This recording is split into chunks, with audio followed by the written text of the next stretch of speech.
പെൺകുട്ടികളുടെ photo morph ചെയ്ത് Telegram ഗ്രൂപ്പുകളിൽ വിൽപ്പന നടത്തിയ പ്രതി നിതിൻ മോഹൻദാസ് റിമാൻഡിൽ.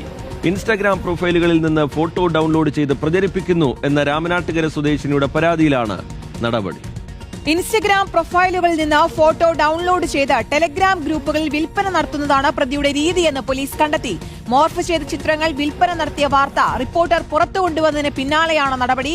VS രഞ്ജിത്താണ് വിശദാംശങ്ങളുമായി ചേരുന്നത്. രഞ്ജിത്ത്, കഴിഞ്ഞ ദിവസം അടക്കം ഇയാൾക്കെതിരെ ഗുരുതര കണ്ടെത്തലുകൾ വന്നിരുന്നു. കൂടുതൽ യുവതികൾ പരാതികളുമായി മുന്നോട്ട് വന്നിരുന്നു. ഈ വാർത്ത പുറത്തു കൊണ്ടുവന്ന റിപ്പോർട്ടറാണ് ഈ പ്രതിയെ പിടികൂടുന്നതിലേക്ക് നയിച്ചതും റിപ്പോർട്ടറാണ്. ഇപ്പോൾ എങ്ങനെയാണ് അന്വേഷണം മുന്നോട്ട് പോകുന്നത്? ലഹരി മാഫിയ, മണൽ മാഫിയ, അല്ലാത്ത അധോലോക മാഫിയ ഇങ്ങനെയൊക്കെയുള്ള മാഫിയകൾക്ക് ശേഷം വന്നൊരു ഇപ്പോൾ തന്നെ ഒരു നിലവിൽ വ്യാപിച്ചുകൊണ്ടിരിക്കുന്ന ഒരു മാഫിയാണ് ഈ ഫോൺ മാഫിയ.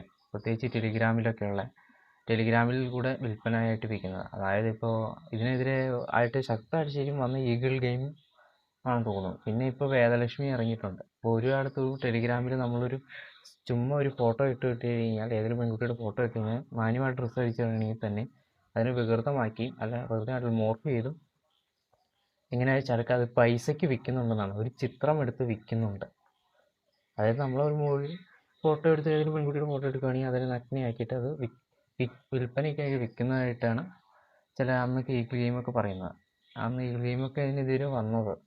അതായത് ഇപ്പോൾ സാധാരണ പിന്നെ ഇതുപോലെ ഒരു പ്രമുഖ വ്ളോഗറുടെ, അതായത് അഭിലാഷിൻ്റെ വൈഫിൻ്റെ അദ്ദേഹം ഇങ്ങനെ പറയുന്നുണ്ടായിരുന്നു. അദ്ദേഹത്തിനും ഇതുപോലത്തെ അനുഭവം ഉണ്ടായി. അത് ഈ ഈഗിൾ ഗെയിമിൻ്റെ വൈഫിനെയും പറ്റി അതിങ്ങനെ കുറേ എണ്ണങ്ങളൊക്കെ ഇറങ്ങിയിട്ടുണ്ട്. ഇവന്മാരുടെ ലക്ഷ്യം എന്ന് പറഞ്ഞ് ഇത് വ്യാപിപ്പിക്കുക എന്നുള്ള, പെൺകുട്ടികളെ പിടിച്ച് വ്യാപിപ്പിക്കുക. ഒരു തരം സൈക്കോകൾ എന്ന് പറഞ്ഞാൽ ഇത്തരക്കാരാണ്.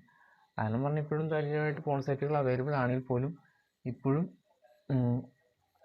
ഈ ചൈൽഡ് പോൺ അല്ലെങ്കിൽ ഇതുപോലുള്ള കുട്ടികളുടെ മോർഫ് ചെയ്ത ചിത്രം കാണുക, ഇതിന് മാത്രമുള്ള ഒരു അഡിക്ഷനായിട്ട് കുറേ ഇന്നത്തെ തലമുറ മാറിയിരിക്കുന്നുണ്ട്. ഒരുത്തനെ മാത്രമേ പിടിച്ചിട്ടുള്ളൂ, നിതിൻ എന്ന് പറഞ്ഞാൽ. 1000 നിതിന്മാർ പുറത്തുണ്ട്, ഒരുത്തനെ വിട്ടിട്ടുള്ളൂ. ഇനിയും പുറത്തുണ്ട്. അതുകൊണ്ട് പെൺകുട്ടികളൊക്കെ ഒന്ന് വളരെയധികം സൂക്ഷിക്കുക. തീർച്ചയായിട്ടും നിങ്ങൾ ഇപ്പോൾ ഫോളോവേഴ്സൊക്കെ വളരെ കുറവാണ്. അന്ന് ഈഗിൾ ഗെയിമിൻ്റെ പറഞ്ഞു വലിയ ഫോളോവേഴ്സൊന്നും ഇല്ലാത്ത ആളുകൾ, പ്രമുഖരെ മാത്രമല്ല സാധാ പെൺകുട്ടികളായി പോലും ഇപ്പോഴും ഇങ്ങനെ ഇവർ ടെലിഗ്രാമിലിട്ട് മോർഫ് ചെയ്ത് ടെലിഗ്രാമിൽ കൂടെ വിൽക്കുന്നുണ്ട്. അപ്പോൾ ഒന്ന് സൂക്ഷിച്ചും കരുതിയിരിക്കുക. എന്തെങ്കിലും ഉണ്ടെങ്കിൽ തന്നെ പരിഭ്രമിക്കാതെ തീർച്ചയായിട്ടും സൈബർ സെല്ലിനെയോ പോലീസിനെയോ അറിയിക്കുക.